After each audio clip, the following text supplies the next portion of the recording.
আসলে আমাদের শরীরে ২ টা অংশের কিন্তু হাড্ডি নেই। একটা জিহ্বা আর হচ্ছে লিঙ্গ। শুধু যেটার হাড্ডি নেই সেটার কোনো স্পেসিফিক কোনো সাইজ নেই। এটা দেখতে একসময় বড় লাগবে, দেখতে একসময় ছোট লাগবে। এর মুদ্রা কথা এটা দাঁড়ালো যে জীবনের প্রতিটি বিষয়ের সাথে যৌন সম্পর্ক বা সেক্স জড়িত।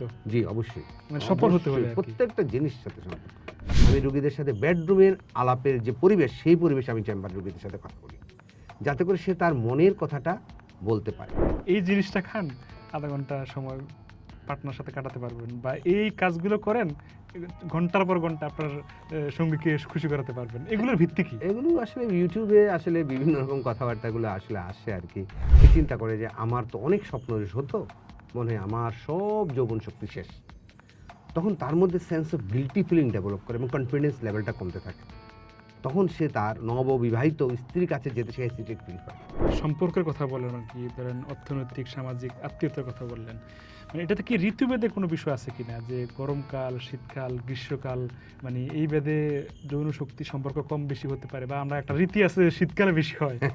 আমাদের অভিজ্ঞতা আমরা দেখেছি অলমোস্ট 80-90% পিপলের ছেলেদের এই যৌন রোগের সমস্যাটা তৈরি হয় আসলে যৌন সংক্রান্ত জ্ঞানের অভাবে। এমন কোনো কাজ অথবা খাদ্য আছে কিনা বা ২ টা কাজ যেটা করলে বা খেলে মৃত্যু পর্যন্ত আসলে মানে যৌবন শক্তিটা থাকে? এই স্বপ্নদোষ পৃথিবীতে যত মানুষ এসছে আদম আলাইহিস সালাম থেকে শুরু করে এবং কিয়ামত পর্যন্ত যত লোক আসবে সক্ষম সমস্ত পুরুষের এই প্রক্রিয়ার মাধ্যমে সে যাবে। এটা কোনো রোগী না। আসসালামু আলাইকুম সুপ্রিয় দর্শক শ্রোতা ভাই বোন, আশা করছি সকলে খুব ভালো আছেন। এই মুহূর্তে আমি হাসান সাইদুল আপনাদের সাথে আছি নতুন একটি বিষয় নিয়ে কথা বলতে। এটা আমার জীবনের প্রথম অভিজ্ঞতা। আমার একজন প্রিয় মানুষকে নিয়ে আপনাদের সাথে কথা বলবো, যিনি আমার এবং এই সমাজের জন্য অতি প্রয়োজনীয় একজন ব্যক্তিত্ব। অধ্যাপক আবু জাফর মোহাম্মদ শহীদুল হক বাবু স্যার, যিনি যৌন ও চর্মরোগ এবং ডার্মাটোলজিস্ট, পাশাপাশি কসমেটিক্স সহ নানা রোগ বিষয় নিয়ে আমাদেরকে পরামর্শ দিয়ে থাকেন। তিনি ইবনে সিনা ডায়াগনস্টিক সেন্টার, হোসেন মার্কেটে যৌন ও চর্মরোগ বিষয়ে চিকিৎসা প্রদান করে থাকেন।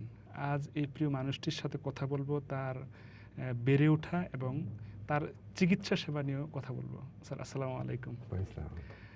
শুরুতে আপনাকে কৃতজ্ঞতা প্রকাশ করছি যে আমার স্বপ্ন তো বটে পডকাস্ট করা, পাশাপাশি আপনাকে নিয়ে করা। আমার কাছে খুব ভালো লাগছে স্যার। আপনার অনুভূতিটা একটু প্রকাশ করেন। অনেক ধন্যবাদ। আমি আসলে তোমার সাথে তো আগে থেকে আমার পরিচয় আছে।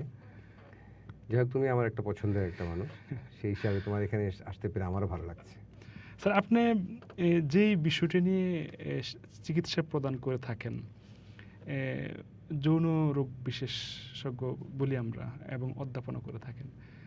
স্যার প্রশ্নটা কেমন হয় যে আসলে যৌন রোগটা আসলে কি আপনার দৃষ্টিতে?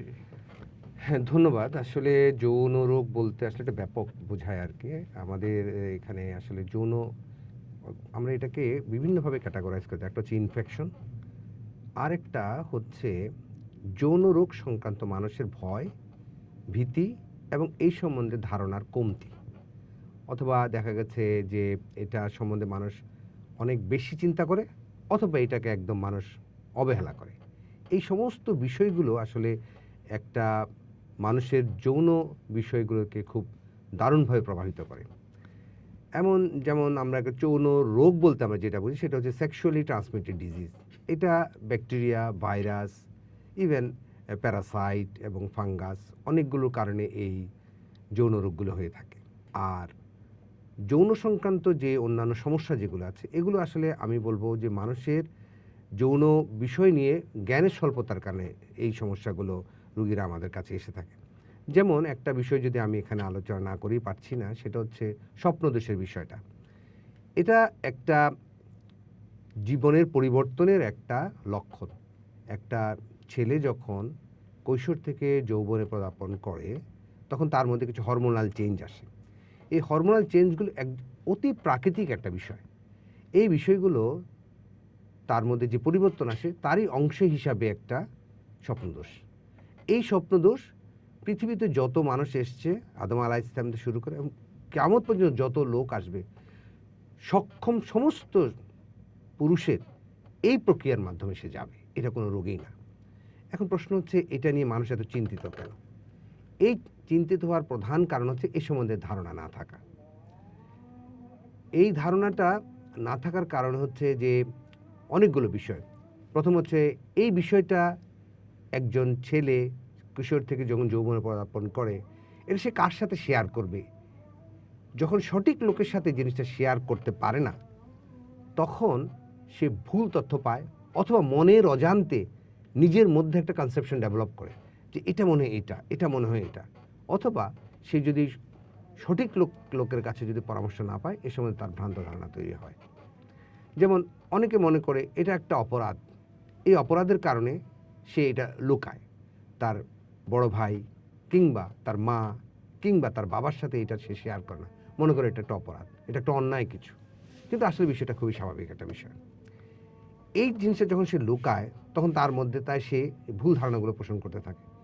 তখন সে মনে করে তার শক্তি চলে যাচ্ছে, তার যৌবন চলে যাচ্ছে, এবং সে কুপরামর্শ পেয়ে তখন মনে করে, তখন তার মধ্যে এই বদ্ধমূল ধারণাগুলো আরও বেশিভাবে পেনিট্রেট করে, এবং এইটা নিয়ে সে সবসময় চিন্তিত থাকে। এবং আমাদের সামাজিক প্রতিবন্ধকতার কারণে সে এটা কোনো ডাক্তারের সাথেও শেয়ার করতে পারে না। আমার অভিজ্ঞতা থেকে আমি একটা কথা বলতে চাই, যে সেটা হচ্ছে রোগীরা যখন এই জিনিসগুলো নিয়ে আমাদের চেম্বারে আসে, তখন আমরা যখন জিজ্ঞেস করি যে বাবাজি আপনার সমস্যা কী, তখন সে মাথা নিচু করে বলে আমার তো অনেক সমস্যা। তো বলেন আপনার সমস্যাটা কি? না মানে আমার আমার তো অনেক সমস্যা, বারবার একই কথা বলতে থাকে যে আমার তো অনেক সমস্যা, আমার তো অনেক সমস্যা। কিন্তু আসলে সমস্যাটাকে এটাই বলতে পারে না, কারণ তার মধ্যে একটা ধারণা এটা একটা অন্যায় কাজ, এটা একটা অপরাধ, এটা একটা পাপ। তখন সে তো তারপর আমরা আমাদের অভিজ্ঞতা এবং এগুলো থেকে তখন আমরা তার কাছে কথাটা আলটিমেটলি আমরা বের করে নিয়ে আসি, এবং ওভাবেই আমরা তাকে চিকিৎসা করি। তো এটা একটা আসলে এই সম্বন্ধে মানে ধারণার কমতির কারণে এই সমস্যাগুলো হয়। আরেকটা বিষয় হচ্ছে যে সমাজের মধ্যে কিছু পদভ্রষ্ট ছেলে আছে যারা হয়তো সঠিক পরামর্শ না পাওয়ার কারণে ভুল তথ্য নিয়ে আগায়। তারা বলে যে এটা খুব অপরাধ, এটার জন্য তোমার অনেক কিছু শেষ হয়ে যাবে, তোমার যৌবন শক্তি শেষ হয়ে যাবে, তুমি পরবর্তীতে বিয়ে করতে পারবে না, তুমি পরবর্তীতে তোমার বিয়ে করলেও বাচ্চা হবে না, সন্তান হবে না, তুমি অক্ষম হয়ে যাবা, তোমার স্ত্রী তোমাকে ছেড়ে চলে যাবে, তোমার স্ত্রী তোমার সাথে থাকবে না। এই সম্বন্ধে ভুল ধারণাগুলো দেওয়ার কারণে তখন সে আরও চিন্তিত হয়ে পড়ে। এরপরে তার এই কনসেপশন নিয়ে যখন সে বিয়ে করে, তখন সে প্রথম থেকেই সে চিন্তা করে যে আমার তো অনেক স্বপ্ন হতো, মনে হয় আমার সব যৌবন শক্তি শেষ। তখন তার মধ্যে sense of guilty feeling develop করে এবং কনফিডেন্স লেভেলটা কমতে থাকে। তখন সে তার নববিবাহিত স্ত্রীর কাছে যেতে সে হেসিটেট ফিল করে। এই হেসিটেট ফিল করার কারণে তার যে মানসিক যে চাপ পড়ে, যার কারণে তার পর্যাপ্ত পরিমাণে যে পরিমাণ উত্থোলন হওয়ার কথা, যে ইরেকশন যে পরিমাণ হওয়ার কথা, সেই পরিমাণ হয় না। না হওয়ার কারণে সে তার স্ত্রীর সাথে যার যে যৌন সম্পর্ক, সেই সম্পর্ক সে তৃপ্ত হয় না।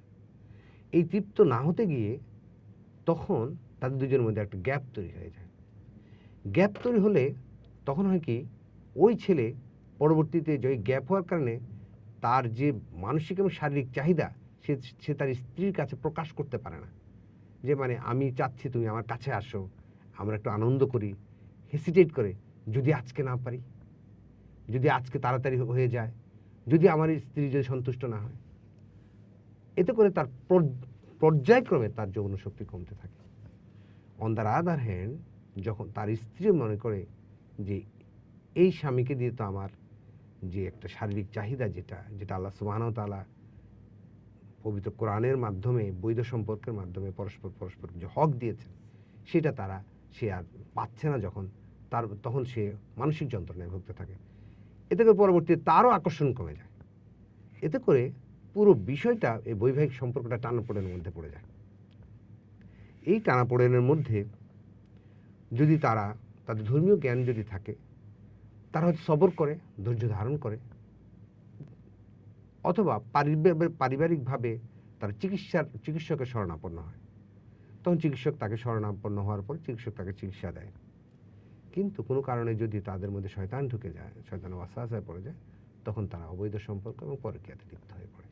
আচ্ছা, তো তাহলে কি বিষয়টা এমন যে যৌন রোগের সূত্রটাই হচ্ছে স্বপ্নদোষ থেকে?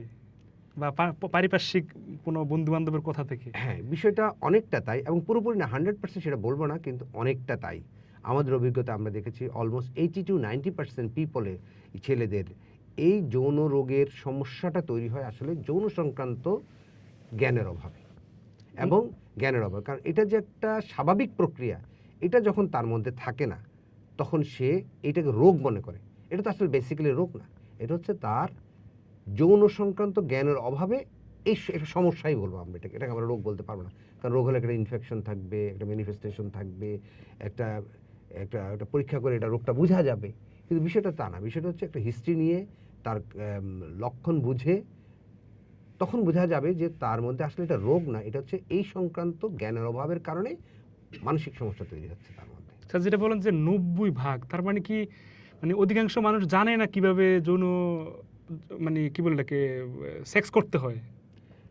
হ্যাঁ, এটা দেখেন একটা প্রশ্নটা একটু অন্যরকম। সেক্স করতে হয় একটা বিষয়, সেক্স সংক্রান্ত জ্ঞান। জ্ঞানের এটা দুই জিনিস। এটা এখন এই এই জিনিসটা জ্ঞান না থাকাটা একটা বিষয়, আর কিভাবে করতে হয় যৌন সম্পর্ক, বৈধ যৌন সম্পর্ক কিভাবে করতে হয় এটা আরেকটা বিষয়। এটা নিয়ে আমরা পরে আলাপ করব, কিন্তু বিষয়টা হচ্ছে যে আসলে মেইন সমস্যাটা হচ্ছে এই সম্বন্ধে জ্ঞান না থাকা প্লাস ভ্রান্ত ধারণা থাকা। এইটা হচ্ছে মেইন সমস্যা। আমি যে 80-90% সমস্যার কথা বলেছি, এটা হচ্ছে এই সম্বন্ধে একদম জ্ঞান না থাকা এবং সাথে সঠিক জ্ঞান না থেকে ভ্রান্ত জ্ঞান থাকাটা হচ্ছে এটার জন্য মেইন কারণ। আচ্ছা স্যার, আপনার ইন্ট্রো দিতে গিয়ে তো অনেকগুলো কথা বলেছি, এর মাঝে আমরা যৌনরোগ কি স্পষ্ট করে ফেলছি, কিন্তু মূল যে বিষয়টা, যে স্যার আপনি আসলে কি কি প্র্যাকটিস করেন? বেসিক্যালি আসলে আমরা হচ্ছে একজন চর্মরোগ বিশেষজ্ঞ। চর্মরোগের সাথে এটা বাংলাদেশে আসলে আলাদাভাবে যৌন রোগের কোনো ব্রাঞ্চ নাই। এই জন্য আমরা বেসিক্যালি এখানে চর্মরোগ, যৌন রোগ, অ্যালার্জি, কুষ্ঠ, অ্যাস্থেটিক, ডার্মাটোসার্জারি, এই বিষয়গুলো আমরা চর্মরোগ বিশেষজ্ঞ আমরা যারা আমরা এগুলো প্র্যাকটিস করে থাকি। এই চর্মরোগের মধ্যে আসলে বেসিক্যালি এই চর্মরোগটাই আসলে মেইন, কিন্তু ওই জিনিসগুলো অন্য ব্রাঞ্চ না হওয়ার কারণে আমাদের পাঠ্যক্রমে এটা চলে এসছে, যার কারণে এখন এটা আমরা প্র্যাকটিস করি। কিন্তু বিদেশে এগুলো প্রত্যেকটা আলাদা আলাদা আলাদা আলাদা ডিসিপ্লিন আছে এবং ওনারা এইভাবে করে। এখন আমাদের পরবর্তীতে আমাদের স্বাস্থ্য বিভাগ যদি এই বিষয়গুলোতে যদি ওনারা কনসেন্ট্রেট করেন, তাহলে হয়তো আলাদা আলাদা সাবজেক্ট তৈরি হবে, যেমন চর্ম বিশেষজ্ঞ, যৌনরোগ বিশেষজ্ঞ, তারপরে হচ্ছে অ্যাস্থেটিক বিশেষজ্ঞ, ডার্মাটো সার্জারি বিশেষজ্ঞ। এইভাবে তো আলাদা আলাদা সাবজেক্ট বা আলাদা ডিসিপ্লিন তৈরি হলে সেই ক্ষেত্রে তো আলাদা আলাদা স্বাস্থ্যসেবা প্রদান করা সম্ভব হবে। কিন্তু যতদিন পর্যন্ত না এটা আলাদাভাবে হচ্ছে, ততদিন পর্যন্ত আমরা চর্ম, যৌন রোগ, অ্যালার্জি, কুষ্ঠ সবাই একই আমব্রেলার আন্ডারে রেখে আমরা এটা চিকিৎসা প্রদান করে থাকি। আচ্ছা, আরেকটা বিষয় হলো স্যার, আমি সংজ্ঞায় জানতে চাই যে অ্যালার্জিতে একটা অতি পরিচিত একটা রোগ বা শব্দ বলি, অ্যালার্জি বলতে আসলে কি মনে করেন আপনি? এটা আসলে একটা মিসনোমার। মানুষের বিভিন্ন রকম, যেমন আমাদের দেশে কমন কনসেপশন হচ্ছে চুলকানি মানে অ্যালার্জি। এটা চুলকানি মানে যখন একটা মানুষের ব্রণ হচ্ছে, তার মুখে চুলকাচ্ছে, সে বলছে স্যার আমার মুখে অ্যালার্জি হচ্ছে। একটা মানুষের হয়তো একজিমা হচ্ছে, সেখানেও চুলকাচ্ছে, সে মনে করছে এটা অ্যালার্জি হচ্ছে। কিন্তু আসলে অ্যাকর্ডিং টু ডেফিনিশন এটা একটা ভাস্কুলার রেসপন্স, অর্থাৎ রক্ত নালীর একটা প্রতিক্রিয়া, যেটা বিভিন্ন অ্যালার্জেনের প্রতি তৈরি হয়। এখানে হবে একটু জায়গাটা একটু ফুলে যাবে, একটু লাল হবে এবং চুলকানি হবে। যদি খুব বেশি হয় ইভেন এখানে ব্যথাও হতে পারে। তো এইগুলো আসলে অ্যালার্জিটা একটা বেসিক্যালি আমাদের অ্যাকর্ডিং টু ডেফিনিশন এটা একটা ভাস্কুলার রেসপন্স, কিন্তু চুলকানিটাকে আমাদের সাধারণ মানুষ অ্যালার্জি মনে করে থাকে। আচ্ছা, এখন একটু মানে আমরা পড়াশোনায় আসি স্যার। আপনি যেই মানে অভিজ্ঞতা অর্জন করেছেন, চিকিৎসা প্রদান করে থাকেন, আপনার তো একটা হিস্ট্রি আছে স্যার। আপনার ছোটবেলা কোথায় কেটেছে, বা আপনার বা চিকিৎসা অধ্যয়ন কেন করেছেন, আর এই পেশায় বা কেন এলেন? ধন্যবাদ। আসলে বিষয়টা হচ্ছে কি, প্রত্যেকটা মানুষেরই ছোট কাল থেকে মনের অজান্তে কিন্তু একটা স্বপ্ন তৈরি করতে থাকে যে আমি বড় হয়ে এটাই হব। তো আমি ছোট কাল থেকে আসলে ক্লাস 5 পর্যন্ত আমি কিন্তু অত বেশি পড়াশোনা কনসেন্ট্রেটেড ছিলাম না, তো খুব বেশি ভালো ছাত্র ছিল না। ক্লাস 4 এ আমার রোল নাম্বার ছিল 30 ক্লাসে। আচ্ছা। পরবর্তীতে আমি যখন ক্লাস 5 এ উঠলাম, হাফ ইয়ারলি পরীক্ষা দিলাম, তখন আমার আব্বা একজন স্কুল শিক্ষক ছিলেন, উনি মৃত্যুবরণ করেছেন, আল্লাহ ওনাকে জান্নাত নসিব করুন। উনি আমাকে বললেন যে বাবা তুমি যদি বেশি লেখাপড়া করো তাহলে তুমি বৃত্তি পরীক্ষা দিতে পারবা। আচ্ছা এটা হচ্ছে আমার জীবনে আমার বাবার এই কথাটা হচ্ছে আমার জীবনের টার্নিং পয়েন্ট। আচ্ছা তো বাবা যখন বললেন তুমি যদি বৃত্তি পরীক্ষা ভালো করো তাহলে তুমি বৃত্তি পাবা। তো সেইভাবে আমি হাফ ইয়ারলিতে খুব বেশি মনোযোগ দিয়ে ক্লাস 5-এর হাফ ইয়ারলিতে খুব বেশি মনোযোগ দিয়ে লেখাপড়া করলাম এবং আমি হাফ ইয়ারলিতে বৃত্তির জন্য কোয়ালিফাই করলাম এবং সেবারে আমার রোল নম্বর হলো 3। বাহ, এরপর থেকে আমি ক্লাস 5-এ বৃত্তি পাওয়ার পরে তারপরে আমার ক্লাস 6-এ ভর্তি হলাম। ক্লাস 6-এ ভর্তি হওয়ার পরে প্রথমবার সেকেন্ড হলাম, তারপর ফার্স্ট হয়ে এভাবে যখন একটা জীবনের পরিবর্তন অনুভব করলাম যে আমাকে আসলে এই অবস্থানটা ধরে রাখতে হবে, এরপর থেকে আমি পড়াশোনা ভালো করে চালিয়ে যেতাম আর কি।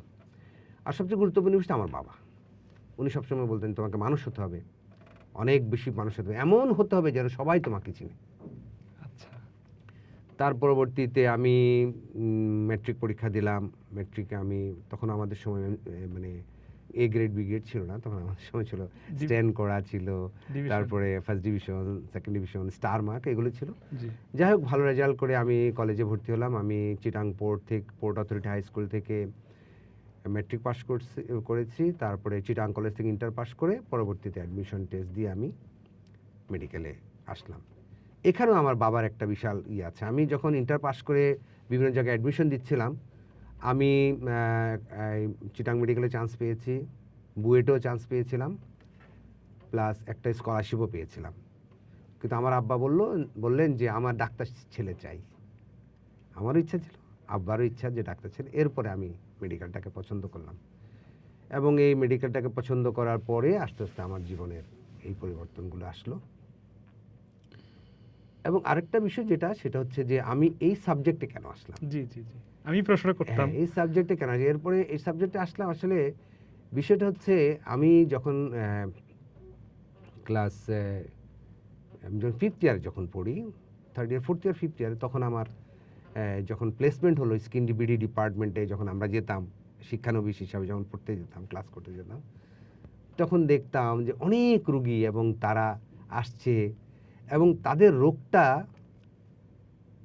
এমন রোগ, তাদের কোনো ক্ষতি হচ্ছে না। তারা মানে যেমন ধরেন আপনার একটা অর্থোপেডিক্স ডিপার্টমেন্টে ওখানে আসতেছে পাকে ফেলতে হচ্ছে, ধরেন আপনার নিউরোলজি ডিপার্টমেন্টে আসতেছে স্ট্রোক করে ব্রেন প্যারালাইসিস হয়ে যাচ্ছে, হার্টের রুগীরা আসতেছে হার্ট অ্যাটাক করে মারা যাচ্ছে। এই যে একটা মানসিক যে চাপ আত্মীয় স্বজন রুগীদের মধ্যে, কিন্তু ডার্মাটোলজি ডিপার্টমেন্টে আমি দেখলাম এই ধরনের আসলে কোনো কিছু না। পরে চিন্তা করলাম যে আসলে আমার এই সাবজেক্টে আসা উচিত, যে এত চাপ আসলে মানুষের এত কষ্ট আমাকে খুব ব্যথিত করে। তো এই জন্য চিন্তা করলাম যেখানে কম কষ্ট, যেখানে মানুষের ব্যথিত হওয়ার মতো কোনো বিষয় থাকবে না, আমি এরকম একটা সাবজেক্ট চুজ করব। আচ্ছা মানে সচেতনভাবে আসছেন। সচেতনভাবে আসছে এবং এই ধরনের সাবজেক্ট চুজ করবো, সেই জন্য আমি পরবর্তীতে এখানে অ্যাডমিশন টেস্ট দিলাম, কোয়ালিফাই করলাম। তারপর পরবর্তীতে বিভিন্ন ডিগ্রিগুলো যেগুলো আছে, এমডি, এফসিপিএস, এমসিপিএস, পর্যায়ক্রমে একটার পর একটা করে আমি একদম এখন কী বলে চর্মযৌন রোগ হিসাবে আমি নিজেকে পরিচয় দিতে এবং প্র্যাকটিস করতে খুব স্বাচ্ছন্দ্য বোধ করি। এবং আমি মনে করি আল্লাহ সুবহানাহু ওয়া তাআলার এটা আমার উপর রহমত যে এরকম একটা সাবজেক্ট চুজ করতে উনি আমাকে আরশে আজিম থেকে গাইড করেছেন, আমি মনে করি। শুকরিয়া, এই জন্য আলহামদুলিল্লাহ। আমি খুব খুশি, এই জন্য আলহামদুলিল্লাহ। স্যার আপনি শিক্ষানবিশ ছিলেন, তারপরে সহকারী বলে আমরা, এখন তো আপনার নামের সাথে অধ্যাপক, আপনি অধ্যাপনা করেন। মানে এই দীর্ঘ পরিক্রমায় আসলে এই সাবজেক্টে পড়াশোনা এবং চিকিৎসা প্রদান করায় আপনার অভিজ্ঞতাটা কি হলো? এটা বিষয়টা হচ্ছে কি, আসলে আমি যেটা মনে করি যে অভিজ্ঞতা আমার সেটা হচ্ছে বিভিন্ন জন বিভিন্ন অভিজ্ঞতা হতে পারে, বিভিন্ন জন মনে করতে পারে, বিভিন্ন রকম কনসেপচুয়াল ডিফারেন্স থাকতে পারে। আমার বিষয় যেটা হচ্ছে যে আমাকে রুগীর কথা শুনতে হবে। আমার হচ্ছে এটা, রুগীর কথা আমাকে শুনতে হবে। আমি এমন একটা সাবজেক্টে আছি, এখানে আমাকে রুগীর কথা অবশ্যই শুনতে হবে। রুগী হতে হবে, আমি মনে করি রুগী আমার সাথে কথা বলবে অ্যাজ ইফ উনি আমার ড্রয়িং রুমে আমার সাথে আলাপ করছেন।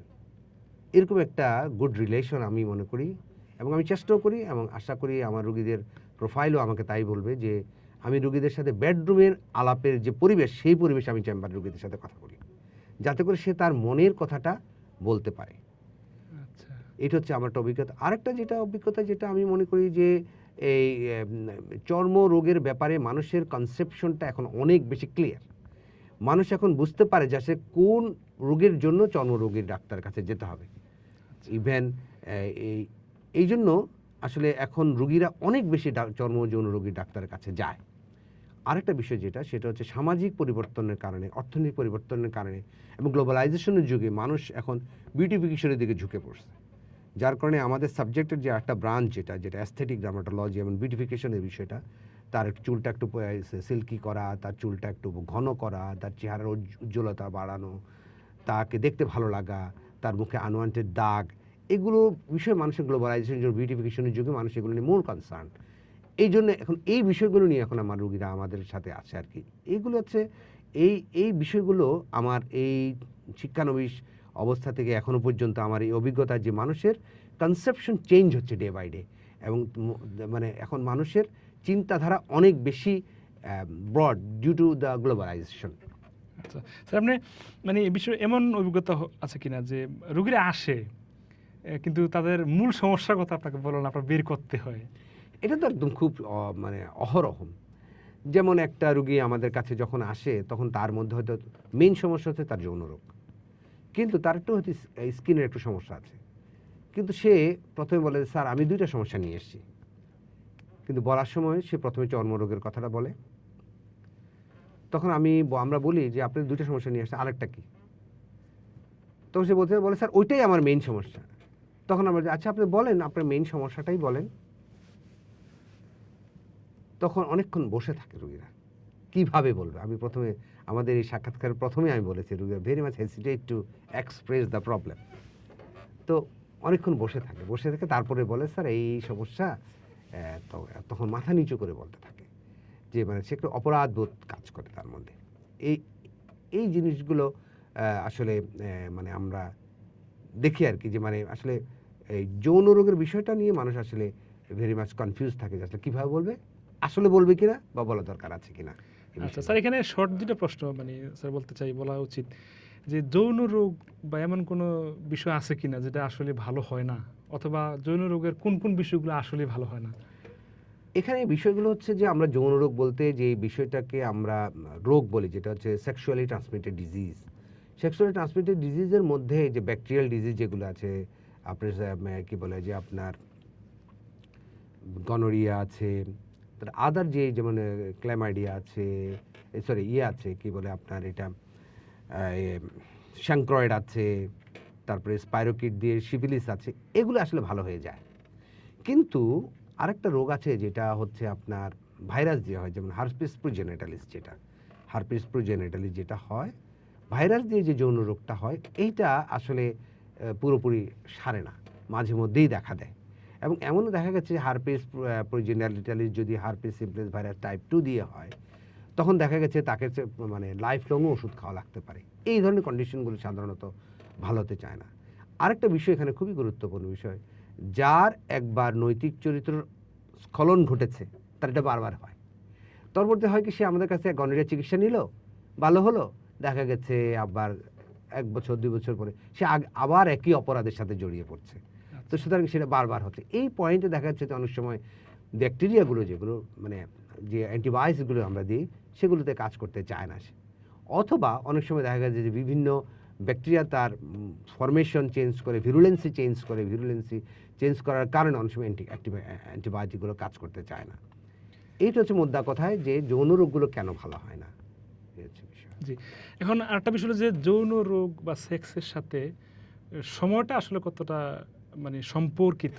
আমরা মানে যেটা ফেসবুকে ইউটিউবে দেখি, আপনারা দেখে থাকেন, লক্ষ্য করে থাকেন যে সময়টাকে গুরুত্ব দেওয়া হয় বেশি, আচ্ছা, বা কিভাবে কি করতে হয়, যেটা আমি শুরুতে বললাম যে স্যার সেক্স করতে হয় অনেকে জানে না, আসলে এই জন্যই বললাম কথাটা। এখন বিষয়টা হচ্ছে যে এখানে আমরা 2টা জিনিস এখানে আমাদের এখানে আসে, একটা হচ্ছে প্রিম্যাচিউর ইজাকুলেশন আর একটা হচ্ছে ইরেকটাইল ডিসফাংশন। এখন আপনি যে প্রশ্নটা করেছেন সেটা হচ্ছে প্রিম্যাচিউর ইজাকুলেশনটা এটা আসলে কতগুলো ফিজিওলজিক্যাল আর প্যাথোলজিক্যাল। ফিজিওলজিক্যাল হচ্ছে যে মানুষ যখন জীবনের প্রথমে এই যৌন সম্পর্কে জড়ায় বা তার বিয়ে করার পরে বৈধ যৌন সম্পর্কে কাছে আসে, তখন এটা একটা স্বাভাবিক বিষয়। প্রথম ডিউ টু তার এক্সপেরিয়েন্স বা তার আবেগটা অনেক বেশি থাকে প্রথম দিকে, বিয়ের প্রথমে 1 বছর 6 মাস 1 বছর, এটা একটা স্বাভাবিক ব্যাপার কারণ তার তখন আবেগ বেশি থাকে, তখন তার যে কন্ট্রোলিং পাওয়ার নিজের মধ্যে, যে তার আবেগটাকে কন্ট্রোল করা যেটা, সেটা প্রথম দিকে সেভাবে অভ্যস্ত থাকে না এবং তার আবেগটা অনেক বেশি থাকে, তখন এটা স্বাভাবিকভাবে হয়। পরবর্তীতে যে জিনিসটা হয়, আরেকটা বিষয় আমরা খুব কমনলি দেখি, সেটা হচ্ছে যে ডিপ্রাইভেশন, মানে অনেক দিন গ্যাপে গ্যাপে তারা যদি শারীরিক সম্পর্কে আসে, তখনও তার কিন্তু ওভার এক্সপ্রেশন অফ দ্যাট, তার মানে ইমোশনটা হয় অনেক, মানে তার যে ইমোশন, সেক্সুয়াল যে ডিজায়ারনেস যেটা, সেটা ওভার এক্সপ্রেশন হয়, অনেক বেশি সে করতে চায়, তখনও কিন্তু তাড়াতাড়ি পড়ে যায়। আরেকটা বিষয় থাকে যে অনেকের ইউরিনারি ইনফেকশন থাকে। ইউরিনারি ইনফেকশন থাকলে তার ইউরেথ্রাতে ইরিটেশন হয়, এবং ইউরেথ্রাতে ইরিটেশন হলে তখন তার ইরিটেশনটার কারণে অনেক সময় তার তাড়াতাড়ি বীর্যপাত হয়ে যেতে পারে। এরপরে যে জিনিসটা যেটা, সেটা হচ্ছে যে তার পার্টনারের মানে কোঅপারেশনটা ইজ ভেরি ইম্পর্টেন্ট। অনেক সময় দেখা যায় যে মিউচুয়াল মানে মানে যে একটা রেসপন্স যেটা, সেটা যদি না থাকে, তখন ওয়ান ওয়ে যে জার্নি হয়, যদি পুরুষই শুধু তার জৈন চাহিদা করছে, মহিলা তাকে রেসপন্স করছে না, সেক্ষেত্রে তাড়াতাড়ি পড়ে যেতে পারে।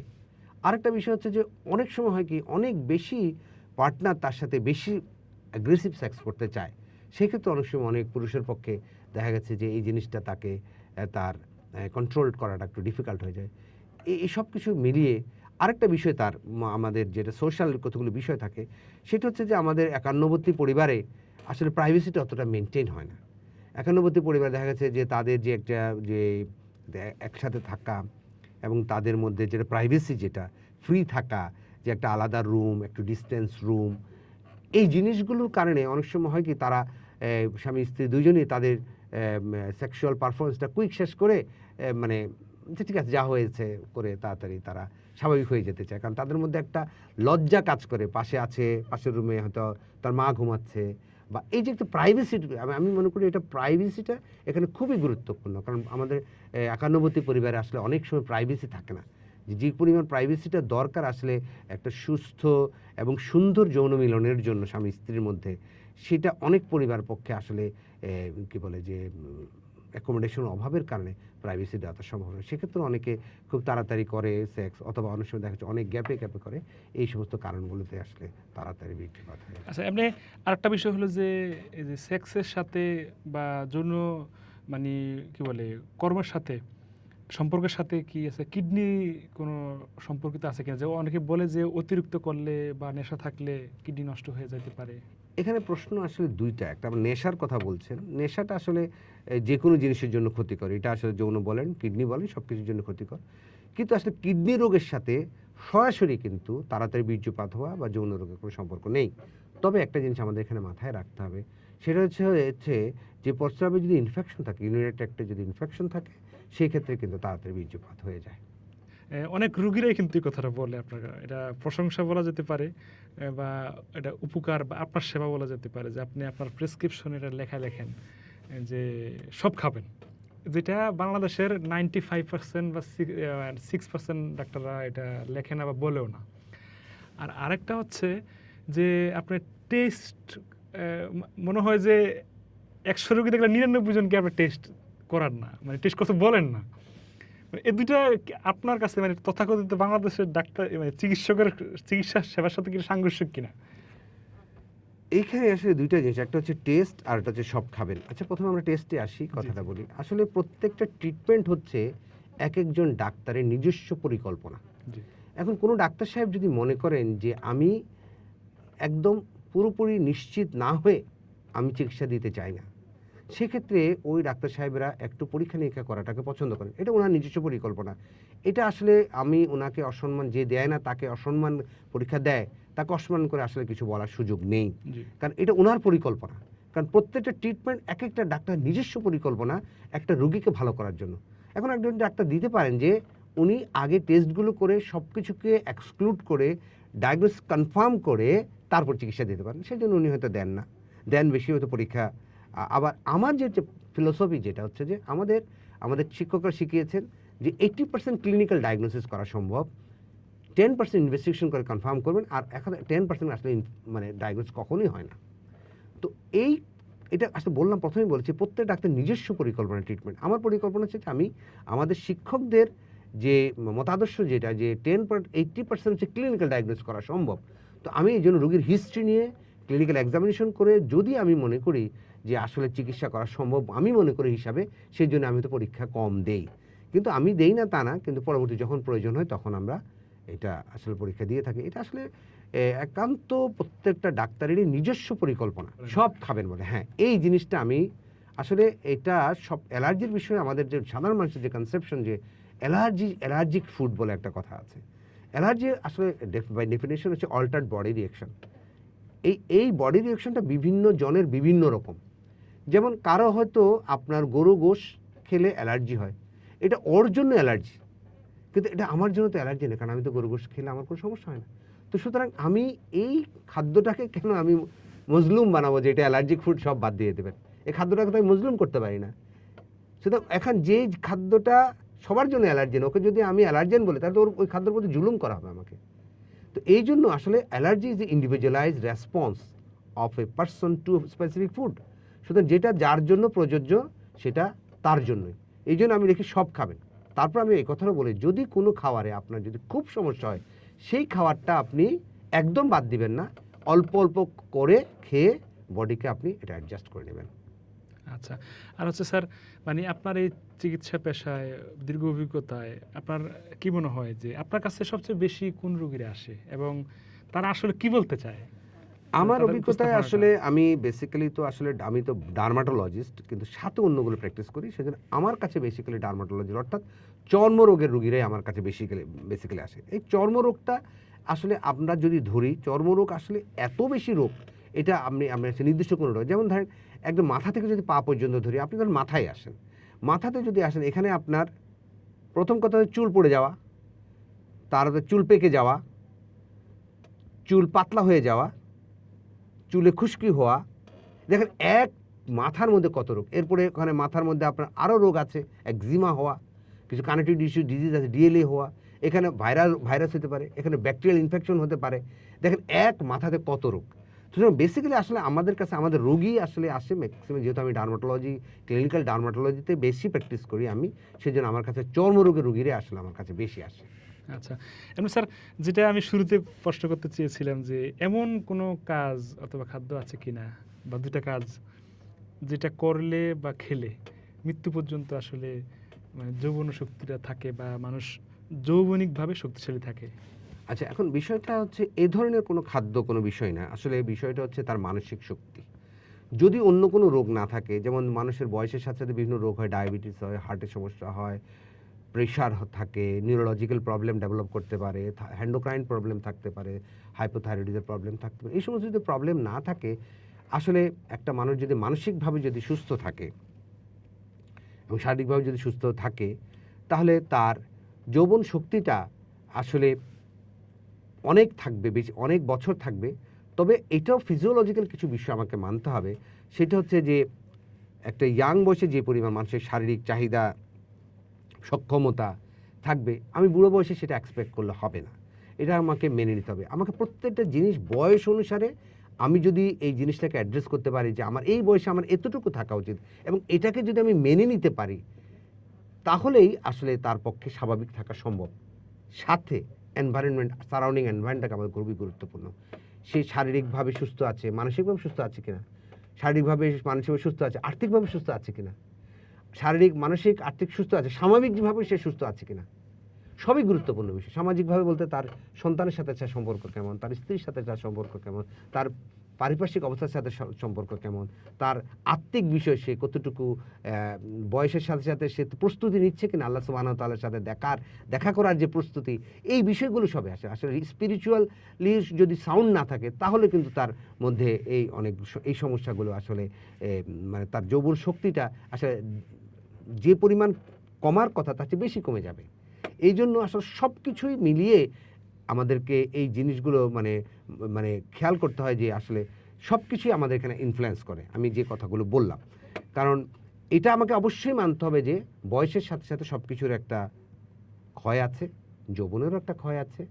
তার সাথে এই ক্ষয়টা বেশি হবে কি কম হবে বা কত দ্রুত হবে, এটা নির্ভর করবে এই চারটা কথা যেগুলো বললাম, যে তার শারীরিক, মানসিক, অর্থনৈতিক, সামাজিক, রাজনৈতিক, আন্তর্জাতিক সব বিষয়গুলো তাকে কিন্তু মানসিকভাবে যখন চাপে ফেলবে, তখন স্বাভাবিকের চেয়ে দ্রুত তার যৌন শক্তি কমতে থাকে। তার মানে স্যার মুদ্রা কথা এটা দাঁড়ালো যে জীবনের প্রতিটি বিষয়ের সাথে যৌন সম্পর্ক বা সেক্স জড়িত, জি অবশ্যই, মানে সফল হতে হলে অবশ্যই আর কি। প্রত্যেকটা জিনিসের সাথে সম্পর্ক। আচ্ছা, এখন মানে আমরা যেটা দেখি যে শর্ট টাইম বলতে সেক্সে কোনো কথা আছে কিনা, যে সামাজিক মাধ্যমের বরাতে তো বলতে হয় যে এই জিনিসটা খান, আধা ঘন্টা সময় পার্টনার সাথে কাটাতে পারবেন, বা এই কাজগুলো করেন, ঘন্টার পর ঘন্টা আপনার সঙ্গীকে খুশি করাতে পারবেন, এগুলোর ভিত্তি কি? এগুলো আসলে ইউটিউবে আসলে বিভিন্ন রকম কথাবার্তাগুলো আসলে আসে আর কি। বিষয়টা আসলে সেরকম না। বিষয়টা হচ্ছে যে এগুলো অনেক সময় বিভিন্ন সেক্সুয়াল ইরেকটাইল ডিসফাংশনের জন্য কিছু ওষুধ আছে যেগুলো আপনার ওষুধগুলো বাজারে আছে। এগুলো আসলে এগুলো যে কাজ করে না তা না, আবার ক্ষতি করেই বেশি। কারণ আপনাকে এই যে একটা জিনিস বুঝতে হবে যে কোনটা কখন কাকে দেওয়া হবে। এগুলো অবশ্যই মেডিসিন। এই মেডিসিনগুলো যেমন আপনার জ্বর নেই, আপনি প্যারাসিটামল খেলে আবার লাভ হবে না লস হবে? লস হবে ডেফিনিটলি। এখন আপনি আপনার ধরেন এখন আপনার জ্বর আছে, আপনি চাচ্ছেন এখনই কমাই ফেলতে, তাহলে সেক্ষেত্রে আপনি 4টা প্যারাসিটামল একসাথে খেলেন, 5টা প্যারাসিটামল একসাথে খেলেন, বা অনেকগুলো প্যারাসিটামল, তাহলে আপনার জ্বর কমবে ঠিকই, আপনার ক্ষতি হবে কিনা? অবশ্যই ক্ষতি হবে, লিভার নষ্ট হবে, অনেক ক্ষতি হবে। ঠিক এই যৌন সংক্রান্ত ওষুধগুলোও তাই। আসলে আপনার কতটুকু প্রয়োজন, আপনার পার্টনার কতটুকু সন্তুষ্ট, এটার উপর নির্ভর করবে। আসলে সন্তুষ্টির মানে লেভেলটা আপ টু দ্য স্কাই, মানে একদম আকাশ পর্যন্ত। আপনি কত সন্তুষ্ট তো কখনোই করতে পারবেন না, কিন্তু আপনাকে রিলেটিভলি স্যাটিসফ্যাকশনের একটা ব্যাপার থেকে যাবে। তো এই জন্য আমরা সাধারণত বলি যে এই বাজার থেকে ওষুধ আপনি সেলফ মেডিকেশন করবেন না। কারণ ডাক্তার সাহেবরা অবশ্যই আপনার বায়োলজিক্যাল, ফিজিওলজিক্যাল সব কিছু অ্যানালাইসিস করে যখন আপনাকে এই ধরনের ওষুধগুলো দিবে, তখন সেটা আপনার যতটুকু প্রয়োজন ততটুকুই দিবে, এবং সেই অনুপাতে আপনি একটা উপকার পাবেন। কিন্তু আপনি সেলফ মেডিকেশন করলে আপনি হয়তো, যেমন আমি বললাম যে আপনি এখনই জ্বর কমাতে চান, 10টা প্যারাসিটামল খেয়ে ফেললেন, তাতে যে ক্ষতি হবে, আপনি সেক্সুয়াল মেডিসিনগুলো যদি এখানে অপ্রয়োজনীয় সেলফ মেডিকেশন এবং হিসাব না করে খান, আপনার ঠিক এরকমই ক্ষতি হবে। কিন্তু এখানে আরেকটা কথা বলে রাখি, অনেক সময় হয় কি বন্ধু বান্ধবের পাল্লায় পড়ে এরকম অবৈধ ওষুধগুলো, বৈধ ওষুধ কিন্তু অবৈধভাবে নিজে কিনে খায়। তাতে করে হয় কি প্রথম কয়েকদিন কিন্তু সে খুব ভালো এনজয় করে, মনে হয় যে অনেক কিছু হয়ে যাচ্ছে, কিন্তু ইন দ্য লং রান তার যৌবন শক্তি এত কমে যাবে যে তখন তার পক্ষে আর স্বাভাবিক অবস্থায় যেটুকু করার কথা সেটাও সে পারবে না। আচ্ছা, আর আরেকটা বিষয় যে স্যার আপনি তো মানে পরিবেশ এবং বিভিন্ন সম্পর্কের কথা বললেন, আর কি ধরেন অর্থনৈতিক, সামাজিক, আত্মীয়তার কথা বললেন, মানে এটাতে কি ঋতুভেদে কোনো বিষয় আছে কিনা, যে গরমকাল, শীতকাল, গ্রীষ্মকাল, মানে এই ভেদে যৌন শক্তি সম্পর্ক কম বেশি হতে পারে, বা আমরা একটা রীতি আছে শীতকালে বেশি হয়?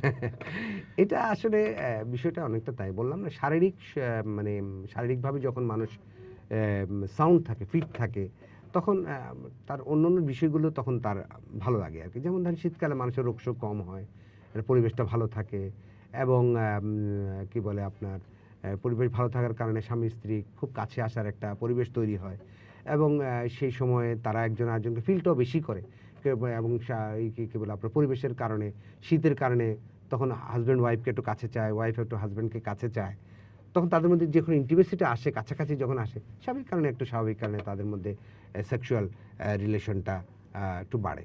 তবে এখানে কিন্তু কিছু ভেরিয়েশন আছে। আমরা আমাদের প্র্যাকটিক্যাল এক্সপিরিয়েন্সে, আমরা রুগীদের অভিজ্ঞতা থেকে আমরা দেখেছি, হিস্ট্রি নিয়ে দেখা যায় অনেকে সামার সিজনে তারা কনজুগাল লাইফটা বেশি এনজয় করে। তবে এটা পার্সেন্টেজটা কম, কিন্তু এখানে একটু ভেরিয়েশন আছে যে অনেকে সামারটাকে খুব পছন্দ করে, আবার অনেকে উইন্টারে পছন্দ করে। তবে এখানে একটা কথা বলে রাখি, বিষয়টা হচ্ছে আমাদের আরেকটা কথা আমি এখানে বলতে, আমি হয়তো আগে তারপরে এটা আপনার সাথে বলছি, সেটা হচ্ছে আমাদের corporate life is very important for sexual performance. Corporate life দেখা যায় আমাদের অফিস টাইমটা এত বেশি শিডিউল করা যে সকাল 7টায় যাবে, আবার কাজ শেষ করে আস্তে আস্তে রাত 10টা 12টা বেজে যাচ্ছে। তো তার কনজুগাল লাইফে টাইম কোথায় বলেন? টাইম তো নেই। কারণ সে যদি কনজুগাল লাইফ করে, তারপর ফরজ গোসলের বিষয় আছে, সকালে গোসল করবে, গোসল করতে তার অফিসের টাইম চলে যাচ্ছে। আবার সে সারাদিন অফিস করে যখন বাসায় ফিরে, সে এত বেশি টায়ার্ড থাকে যে তার পক্ষে তার মানে স্ত্রীর যে তার চাহিদা, সেটা মনে করতে মানসিক সে শক্তি তার থাকে না। এবং আরেকটা বিষয় হচ্ছে আমাদের এই প্রতিযোগিতামূলক সমাজে হাজব্যান্ড ওই দুজনেই চাকরি করে। জি জি। হাজব্যান্ড ওই দুজন চাকরি করলে ধরেন উনিও টায়ার্ড, আপনার পার্টনারও টায়ার্ড, আপনিও tired, then what will be the consequence of the sex life? তখন তো সেক্স লাইফ আপনি পাবেন না। আচ্ছা, আরেকটা, জি এখন আরেকটা বিষয় যেখানে এখানে আসলে কর্পোরেট লাইফটা আমি আমি আমার মানে রুগীদের এক্সপিরিয়েন্স দেখেছি, কর্পোরেট লাইফটা আসলে খুবই গুরুত্বপূর্ণ বিষয়। এখন দেখা গেছে যে সকালে হাজব্যান্ড অফিসে যাবে, ওয়াইফ অফিসে যাবে, তাদের বাচ্চা কাচ্চাকে পালন করবে কে? কারণ এখন তো আমরা সবাই আলাদা থাকতে পছন্দ করি। তো সেই কারণে তারা করে কি মানে তো যে conjugal life is ultimate success হচ্ছে যে একটা বেবি হওয়া। এখন বেবি হওয়ার পরে এটাকে কে দেখবে? তো সো আমার তারা ব্যস্ততার কারণে তারা বেবিও নিতে চাচ্ছে না। তো বেবি নিতে চাচ্ছে না, বেবি যদি নিতেই না চায় তাহলে তো তাহলে সেক্সের প্রতি ইন্টারেস্টেড হওয়ার সম্ভাবনা কমে যাবে। এসব মিলে আসলে সেক্সুয়াল লাইফটা আসলে খুব ডিস্টার্বড আমাদের বর্তমান সমাজে আর আচ্ছা, কি। এমনি বাংলাদেশের মানুষ আসলে যৌবন ক্ষেত্রে বা সেক্সের ক্ষেত্রে কোন ভুলটা বেশি করে বলে মনে করেন? আমি মনে করি যেটা সেটা হচ্ছে যৌবন শক্তিটা আসলে এটা একটা হীরের টুকরা। এখন আপনি যদি এটাকে যত্ন করেন তাহলে এই হীরের মালিক আপনি সারা জীবন থাকবেন। আর আপনি যদি এটা নষ্ট করেন, যত্রতত্র ফেলে দেন, আপনি যদি এটাকে যদি আপনি যত্ন না করেন, তাহলে আপনার এই হীরের টুকরা জিনিসটা রাস্তায় পড়ে থাকবে। যৌবনটা আসলে আমি মনে করি পসরা পায়খানার মতো জিনিসটা, যত্রতত্র আপনি ইউজ করবেন। এটাকে আপনাকে ইউজ করতে প্রপার জায়গায়, সামাজিক, ধর্মীয়ভাবে আপনি অব্লিগেটেড থাকতে হবে আপনাকে। নাহলে আপনি যত্রতত্র আপনার যৌবন শক্তি নষ্ট করে পরবর্তীতে আপনি এই হীরের টুকরার মতো আপনার এই মূল্যবান জিনিসটাকে আপনি হারিয়ে ফেলবেন। আচ্ছা স্যার, মানে যৌবনিক সম্পর্কের ক্ষেত্রে সবচাইতে গুরুত্বপূর্ণ একটা বিষয় আমরা সামাজিক মাধ্যমে দেখে থাকি, চিকিৎসা এবং অপচিকিৎসা। সেটা হচ্ছে যে যৌন লিঙ্গ বড় করার জন্য মানে পুরুষের ক্ষেত্রে কোনো আদৌ ওষুধ আছে কিনা, বা এই বিষয়টা আসলে পজিটিভ কিনা, আর যৌবনিক সম্পর্কে সফল হতে এটা কি কোনো ভূমিকা রাখে কিনা হ্যাঁ, বা গুরুত্বপূর্ণ কিনা? এখানে এটা গুরুত্বপূর্ণ একটা প্রশ্ন। আসলে লিঙ্গের আকার বা আকৃতি বা এটা সাইজের বিষয়টা আসলে মানুষের পক্ষে এটা যদি রোগ না হয় কিছুই করার নেই। আল্লাহ সুবহানাহু ওয়া তাআলা যাকে যেমন দিয়েছেন সেটা তার জন্য ততটুকু প্রয়োজন। এখন ধরেন একটা 25 বছর একটা যুবকের যৌনাঙ্গের সাইজ 2 বছর একটা বাচ্চার মতো, তখন এটা একটা ডিজিজ। সেক্ষেত্রে শুধু এই অংশটুকুই তার থাকবে তা না, এই হরমোনের ইমব্যালেন্সের কারণে তার অন্যান্য লক্ষণগুলো তার মধ্যে শরীরের মধ্যে থাকবে। কিন্তু যদি সে স্বাভাবিক হয় সেই ক্ষেত্রে এমন কোনো মেডিসিন নেই যেটা দিয়ে আপনি এটাকে বাড়াতে পারবেন। আল্লাহ সুবহানাহু ওয়া তাআলা আপনার জন্য যা ফিট করেছে এটা আপনার জন্যই সেটাই। এখানে আসলে রং কনসেপশন মানুষের, এটা আমাদের আমি মনে করি যে এই মিডিয়ার যুগে কিছু ভুল ইউটিউবাররা এই বিষয়গুলো নিয়ে মানে মানুষকে ভুল ধারণা দিচ্ছে। আমি স্ট্রংলি বলছি যে এটা বড় করার মতো কোনো চিকিৎসা নেই এবং প্রয়োজনে নেই। আমি মনে করি প্রয়োজনও নেই, কারণ আপনার পার্টনার অতটুকুতেই সন্তুষ্ট হবে যতটুকু আপনি দিবেন। বুঝতে পারছেন কথা? এই হচ্ছে বিষয়। এটা নিয়ে ভুল ধারণা করার কোনো কারণ নেই যে আপনি ওষুধ খেয়ে এটাকে বড় করতে পারবেন। তবে মানসিকভাবে যদি আপনি চাঙ্গা থাকেন, আপনার হরমোন সিক্রেশন এবং রক্ত চলাচল যদি ঠিক থাকে, তখন আপনার জননাঙ্গটা আপনার কাছে কি বলে আপনি এটা নিয়ে স্যাটিসফাইড থাকবেন। আরেকটা কথা বলে রাখি, যেহেতু আমি সিনিয়র একজন ডার্মাটোলজিস্ট, অধ্যাপক। এটা হচ্ছে আপনার যৌনাঙ্গর কাজ হচ্ছে দুটা। একটা হচ্ছে আপনি মিক্সুরেট করবেন, প্রস্রাব করবেন, আরেকটা হচ্ছে আপনি এটা দিয়ে বৈধ মেলামেশা করবেন। কিন্তু এটা দেখার বিষয় না। আপনি দেখতে গেলে তখন আপনার মধ্যে বিভিন্ন রকমের রং কনসেপশন দেখা যাবে। এটা এরকম বাঁকা কেন, এটা এরকম রং বড় দেখা যাচ্ছে কেন, এটা এরকম আগামোটা কেন, গোড়ামোটা কেন। আসলে আমাদের শরীরে দুইটা অংশের কিন্তু হাড্ডি নেই, একটা জিহ্বা আর হচ্ছে লিঙ্গ। শুধু যেটার হাড্ডি নেই সেটা কোনো স্পেসিফিক কোনো সাইজ নেই। এটা দেখতে একসময় বড় লাগবে, দেখতে একসময় ছোট লাগবে। সুতরাং এ নিয়ে আসলে ইউটিউবরা যে সমস্ত কথাবার্তা বলে, আমি with due respect to the YouTubers, আপনারা এই ধরনের ভুল তথ্য দিয়ে মানুষকে ক্ষতিগ্রস্ত করবেন না। আর মানুষের প্রতি আমার যেটা অনুরোধ থাকবে সেটা হচ্ছে যে আপনি যদি এই ধরনের সমস্যার কথা আপনার মনে আসে, অবশ্যই আপনি একজন যৌনরোগ ডক্টরের শরণাপন্ন হবেন। উনি আপনাকে দেখবেন, দেখে যদি কোনো হরমোন পরীক্ষা বা অন্য কোনো পরীক্ষা যদি প্রয়োজন মনে করেন তাহলে দিবেন, দিয়ে আপনাকে একটা সঠিক পরামর্শ দেবেন। কিন্তু শুধু ইউটিউবের কথার উপর ভিত্তি করে আপনি বসে থাকবেন, আপনি মানসিকভাবে ক্ষতিগ্রস্ত হবেন। আচ্ছা স্যার, এতক্ষণ সম্ভবত পুরুষের যৌন সম্পর্ক নিয়ে কথা বললাম, কিন্তু একটা প্রশ্ন হচ্ছে স্যার, একটা পুরুষ পরিপক্ক, দেখতে সুন্দর অথবা শারীরিকভাবে ফিট, কখনো কি এরকম পরিস্থিতি হয় বা আপনার অভিজ্ঞতা কি বলে যে তার সঙ্গিনীর কারণে তার যৌন সম্পর্কটা সফল না বা সক্ষম না, সে ফিট, সে ভালো স্বাস্থ্যবান, সব দিক দিয়ে ঠিক আছে, আপনি যে সমস্যার কথাগুলো বললেন, তারপরও যৌন সঙ্গিনী অথবা স্ত্রীর কারণে কখনো কি এটা প্রবলেম হয় কিনা, হ্যাঁ, এটা তো অবশ্যই প্রবলেম। বা সেটা কিরকম হতে পারে? এটা যেমন বিস্তারিত ধরেন বলুন। আপনার ফার্স্ট কথা হচ্ছে যে তার স্ত্রীকে তার ভালো লাগছে কিনা, একটা বিষয়। ভালো লাগার বিষয়টা অনেকগুলো বিষয় আছে। প্রথম বিষয় হচ্ছে যে তার কথা ভালো লাগছে কিনা, তার বিহেভিয়ারটা ভালো লাগছে না, ওয়াইফের বিহেভিয়ারটা ভালো লাগছে কিনা। সেকেন্ড হচ্ছে তার তার যে বডি স্ট্রাকচারটা তাকে আকর্ষণ করছে কিনা। থার্ড হচ্ছে যে তার বডির যে তার ফ্লেভার, একটা স্ত্রীর যে ফ্লেভার, যেটা শরীরের যে ঘ্রাণ, যেটা সেটা তাকে টানছে কিনা, বা স্ত্রী তার কাছে প্রেজেন্টেবল অবস্থায় আসছে কিনা, নাকি যেনতেনভাবে আসছে। এগুলো সব কিছুই তাকে এফেক্ট করবে। যেমন ধরেন, যদি তার স্ত্রী, কোনো পুরুষ যদি তার স্ত্রীকে ভালো না লাগে, তার চেহারা ভালো লাগছে না, তার তো বডি ফিটনেস ভালো লাগছে না, তো ন্যাচারালি সে আকর্ষিত হবে না। প্লাস তো সবই ভালো লাগছে, কিন্তু কাছে গিয়ে দেখে যে তার শরীর থেকে যে পরিমাণ সে সুন্দর একটা ঘ্রাণ অনুভব করার কথা ছিল, সেটা পাচ্ছে না, দুর্গন্ধ পাচ্ছে, তখন তাতে পিছনে চলে তখন সে ভালো লাগবে না তার। প্লাস আরেকটা জিনিস দেখা গেছে তার বিহেভিয়ারটা ভালো না, সব সময় একটা সামাজিক অবস্থার কারণে খ্যাচ বা একটু আনরুলি বিহেভিয়ার, একটা ভালো না, তখন সে এত সৌন্দর্য সব কিছু ঠিক থাকার পরেও সেটা আকর্ষিত হবে না।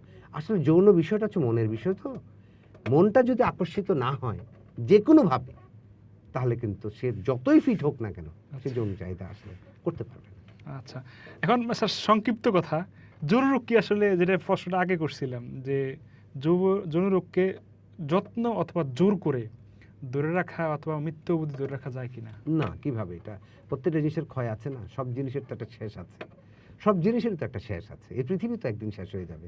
তো সুতরাং আপনার বয়সের সাথে সাথে আপনার শারীরিক ফিটনেস কমবে, হরমোনাল অ্যাক্টিভিটি কমবে, আপনার মনে অনেক রকম চিন্তা আসবে। যখন ইয়াং বয়সে আপনি যখন বিয়ে করেছেন, তখন আপনার স্ত্রী শুধু আপনার চিন্তার বিষয়। এরপরে যখন আপনার বাচ্চা হলো, তখন আপনার চিন্তাটা স্ত্রী থেকে কিছুটা বাচ্চাতে চলে গেল।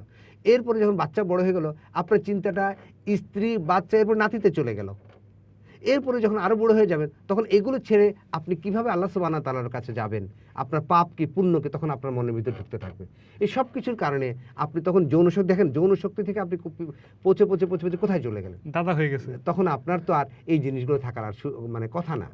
প্লাস বয়সের কারণে মানুষের ফিটনেস, যেটা মাসেল ফিটনেস, মেন্টাল ফিটনেস, সবই তো কমতে থাকবে। এটা তো আপনাকে মেনে নিতেই হবে।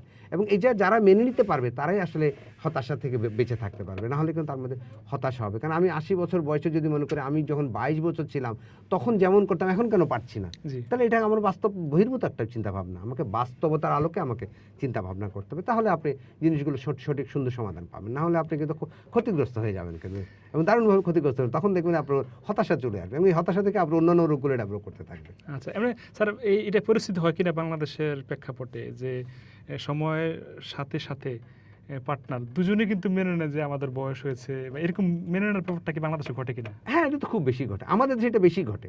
আমাদের দেশে এত সুন্দর সামাজিক বন্ধন, যে আমার স্বামী আমাকে স্যাটিসফাই যেটুকু করতে পারছে, আলহামদুলিল্লাহ আমার জন্য অতটুকু। আমাদের মহিলাদের উইথ ডিউ রেসপেক্ট, ওনারা এত বেশি ভালো, আমাদের দেশের মহিলারা বিশেষত এনারা মেনে নেন যে আমার স্বামী আমার জন্য এতটুকুই। সুতরাং উনি আমাকে যতটুকু দিয়েছেন, আলহামদুলিল্লাহ আমার জন্য। এই জন্য আমাদের সমাজে আসলে এটা একটা সুন্দর বিষয় যে পরস্পরকে মেনে নেয়। এখন আমরা বড় হয়ে বুড়ো হয়েছি, এখন আমাদের এগুলি আর দরকার কি? আমরা এখন নাতি, তার নাতির পরে পুতি, এগুলোর দিকে আমরা মনোযোগ দিব। আমার সন্তানরা কীভাবে ভালো থাকবে, আমার কন্যা কীভাবে ভালো থাকবে, কন্যা তার স্বামী নিয়ে কীভাবে ভালো থাকছে। তখন আমাদের সামাজিকভাবে এগুলো নিয়ে আমরা এত বেশি তখন চিন্তিত হই যে আমাদের আসলে এগুলো থাকে না। এটা একটা সুন্দর বিষয়। তখন হয় কি, আর মানে এই ব্যাপারগুলো আর তখন আমাদের চিন্তার মধ্যে থাকে না। এবং সাথে সাথে এটাও আমাদেরকে মানতে হবে যে বয়সের সাথে সাথে অন্য রোগগুলো আসে, প্রেশার আসে, ডায়াবেটিস আছে, নিউরোলজিক্যাল প্রবলেমগুলো আছে, রিউমেটয়েড আর্থ্রাইটিস আছে, প্রেশার, বিভিন্ন ওষুধ খাওয়া লাগে। সব ওষুধেরই তো কিছু বিষয় থাকে। সব কিছু মিলেই আসলে আমরা আসলে সুন্দরভাবে আমরা এটা মেনেও নেই। আমরা বয়সের সাথে সাথে এই হয়েছে, যা হয়েছে, অনেক হয়েছে, আলহামদুলিল্লাহ। কিন্তু আমরা তো এটা মাঝে মাঝে শুনি যে সঙ্গিনী বলে যে তুমি আমার খেয়াল রাখো না বা আমার দিকে তাকাও না, মানে এটা কিন্তু অনেক সময় হয়। এটা আসলে যতটা না যৌন সংক্রান্ত কথা, যে তুমি আমার দিকে তাকাও না, খেয়াল রাখো না। তার চেয়ে বেশি হচ্ছে ভালোবাসা সংক্রান্ত। যে তুমি আগে যতটা আমাদের খেয়াল করো, যেমন আগে ধরেন ইয়াং বয়সে তুমি এভাবে চুল আঁচড়ালে কেন, ওইভাবে আঁচড়ালে তোমাকে ভালো লাগতো, এইভাবে তুমি শাড়ি পরলে কেন, ওইভাবে পরলে ভালো লাগতো। বয়স হওয়ার সাথে সাথে অন্য চিন্তা চলে আসে, নাতিরা ঠিক মতো স্কুলে গেল কিনা, নাতিনটা ঠিকমতো স্কুল থেকে আসলো কিনা, ছেলেটা ঠিকমতো অফিসে গেল কিনা, ঠিকমতো সে নিরাপদ আছে কিনা, এই চিন্তা করতে করতে মানুষ হয় কি ওই তখন আর স্ত্রীর কথা মনে থাকে না, স্ত্রীও তখন স্বামীর কথা আর মনে থাকে না যে মানে ওনার দিকে খেয়াল করতে, তখন ওই ওই বললাম নাতি সন্তান তাদের প্রতি বেশি মনোযোগ দিতে দিতে আত্মীয়তা। তখন হয় কি আর এগুলো দিকে খেয়াল থাকে না, তখন সে একটা হঠাৎ করে তার মধ্যে এটা আগে তো আমাকে একটু খেয়াল করতে এখন খেয়াল করছে কেন, তখন সেই কথাটা বলে তুমি তো আর এখন আগের মতো আমাকে খবর Right. রাখো না। বিষয়টা আসলে একটা সুন্দর বিষয়, এটা বাস্তব খুনসুটি আর কি। বাস্তবতা বিষয়। স্যার এখন যেহেতু গরমকাল চলছে বা এই সময় অনেক রুগী আপনার কাছে আসে, বিশেষ করে অ্যালার্জি গঠিত রুগী, চর্ম কথাও যদি বলি না কেন, মানে এই গরমকালে কোন রোগটা বেশি হয় অ্যালার্জির ক্ষেত্রে? এই গরমকালে আমাদের দেশের আবহাওয়াতে যেমন হিউমিডিটি বেশি, তো সেই জন্য আমাদের ফাঙ্গাল ডিজিজটা আমরা খুব বেশি পাই, ফাঙ্গাল ইনফেকশন, যেমন যেটাকে আমরা দাঁত বলি, দাঁত জি। দাঁত এইটা আমরা আসলে খুব বেশি পাই এখন। এবং যেহেতু আমাদের আমাদের মা বোনেরা কাপড় পরেন খুব বেশি পর্দার কারণে, এক দ্বিতীয় যেটা হচ্ছে ঘাম হওয়ার কারণে, আমাদের হিউমিডিটি বেশি হওয়ার কারণে ঘামটা বেশি হয়, এই সমস্ত কারণে আমরা ফাঙ্গাল ডিজিজটা এখন খুব বেশি পাই। আর এটা খুব বেশি পাই আমরা যেটা পুরুষদের যেটা আমরা পাই সেবোরিক ডার্মাটাইটিস, যেটা খুশকি যেটা বলে, যে ঘাম বেশি হওয়ার কারণে আবহাওয়াটাতে ধুলাবালি থাকার কারণে তৈলাক্ত আবহাওয়ার কারণে সেবোরিক ডার্মাটাইটিসটা আমরা বেশি পাই, যেটা মাথায় খুশকি হয়, চুল পড়ে যায়, এই জিনিসগুলো আমরা খুব বেশি পাই গরমের দিনে। এই রোগগুলোই আমরা আসলে আমাদের বেশি হ্যান্ডেল করতে হয়। তার মানে অ্যালার্জির সাথে কি পোশাকের কোনো সম্পর্ক আছে? অবশ্যই অবশ্যই অ্যালার্জির সাথে অ্যালার্জি পোশাকের সম্পর্ক আছে। যে কোনো অ্যালার্জি বললাম একটা অল্টার্ড বডি রিয়াকশন, দেখা যাচ্ছে যে আপনার ব্লু কালার আপনি একটা শার্ট পরছেন, এই ব্লু কালারটা আপনার বডিতে অ্যাডজাস্ট হচ্ছে না, সেক্ষেত্রে আপনার অ্যালার্জি, আপনি ব্লু কালার শার্ট পরলে আপনার বডিতে অ্যালার্জি হবে। আবার দেখা গেছে মানে কেউ সিনথেটিক ড্রেস পরছে, কটন ড্রেস পরছে না, সিনথেটিক ড্রেসগুলো যেগুলোতে দেখা গেছে আপনার অ্যালার্জি থাকে। তো এটা ইন্ডিভিজুয়ালাইজ আর কি, সাধারণত ড্রেসের সাথে, কালারের সাথে এবং ড্রেসের উপাদানের সাথে সিনথেটিক কটন কোনো মিক্সচার আছে কিনা, এগুলো যদি কারো বডিতে যদি অ্যাডজাস্ট না থাকে আগে থেকে, সে যদি অ্যাডজাস্টেড না হয় কিংবা সে যদি রিয়াক্টিভ হয়, তাহলে অবশ্যই কাপড়ের সাথে অ্যালার্জিটা সম্পর্ক অবশ্যই দেখা যাবে। যৌন সম্পর্ক বা আপনার চিকিৎসা পেশা নিয়ে আপনার কোনো স্বপ্ন বা কোনো পরিকল্পনা আছে কিনা এই সেক্টর নিয়ে? যে মানুষ সঠিক ডাক্তারকে চিনুক, এবং আমি মনে করি সঠিক চিকিৎসকের কাছে যাক, তাকে সে যার কাছে কমফোর্টেবল মনে করবে তার কাছেই যাক, এবং এই সমস্ত unprescribed YouTube based online based মেডিকেশনগুলো অ্যাভয়েড করুক। এই জনসচেতনতা আসলে তৈরি হওয়া উচিত। এবং আমি বিভিন্ন জায়গায় যখন বিভিন্ন ফোরামে যখন কথা বলি, আমি এই জিনিসটা খুব এমফেসিস দিই, কারণ আসলে আমি মনে করি চিকিৎসা না নেওয়ার চেয়ে ভুল চিকিৎসা নেওয়া বেশি ক্ষতিকর। এটা হলো চিকিৎসা নিল না, চিকিৎসা না নিলে এটা অনেক দেখা যাচ্ছে যে বিভিন্ন স্টাডি দেখা যাচ্ছে 40 to 60% এমনি ভালো হয়ে যায়, কিন্তু ভুল চিকিৎসা নিলে এই চান্সটুকুও কমে যায়। এই জন্য আমার যেটা পরিকল্পনা, যেটা জনসচেতনতা তৈরি করা মানুষের মধ্যে, যাতে করে হয় চিকিৎসা সঠিক নেবে, নাহলে নিবে না, নাহলে কেন ভুল চিকিৎসা যেন না নেয়, ভুল লোকের কাছে যেন না যায়।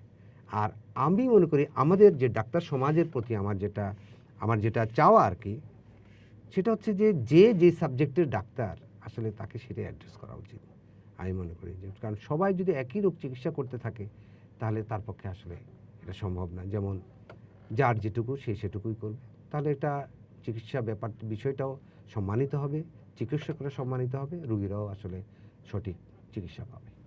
যে ভিউর জন্য যারা এই কাজগুলো করে, যে আপনি এখন এটা করুন বা সকালবেলা রাত্রে ঘুমানোর সময় এটা করুন, ভিউর জন্য যে এভাবে রকচটা বা চটকদার ভিডিও করে, তাদের জন্য আসলে চিকিৎসক যারা রেজিস্টার্ড তাদের কিছু করণীয় আছে কিনা? আর শেষেরটা হচ্ছে যে স্যার, যে চিকিৎসকরা যে বলে যে চুলে তেল দিবেন বা দাড়িতে তেল দিবেন, মানে চুলে বা দাড়িতে তেলটা মিনিংটা আসলে কি? এটা কি আসলে একদম তালু, বা একটু যদি ব্যাখ্যা দিবেন আর কি। আচ্ছা, দ্বিতীয় প্রশ্নের উত্তরটা আগে দিই, জি, কারণ জি। ওটা হচ্ছে শেষ প্রশ্ন।